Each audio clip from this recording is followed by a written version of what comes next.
Asia মহাদেশে গ্রামের কথা উঠলেই প্রসঙ্গ আসে ধনী গ্রামের।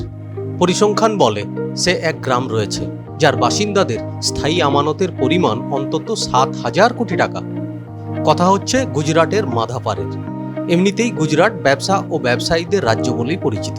কয়েক দশকের ইতিহাসের দিকে তাকালেই দেখা যাবে সে রাজ্য থেকে বারে বারে উঠে এসেছেন বিশিষ্ট শিল্পপতিরা। পরিসংখ্যান বলছে গুজরাটের মাধাপার হচ্ছে এশিয়ার ধনীতম গ্রাম। ভুজের এই গ্রামে মোট বাড়ির সংখ্যা 20,000, বাসিন্দা 32,000। 2011 সালেও 17,000 বাসিন্দা ছিল এই গ্রামে। প্রায় সকলেই প্যাটেল পদবীর। পরিসংখ্যান অনুযায়ী গ্রামের বাসিন্দাদের স্থায়ী আমানত 7,000 কোটি টাকা।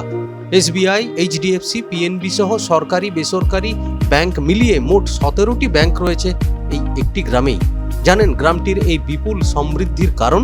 জানা যাচ্ছে এর মূল কারণ ওই গ্রামের এনআরআই বাসিন্দারা। তারা প্রতি বছর কোটি কোটি টাকা বিনিয়োগ করেন গ্রামের ব্যাংক, পোস্ট অফিসগুলিতে। আর এ কারণেই মাধাপার হয়ে উঠেছে এশিয়ার ধনীতম গ্রাম।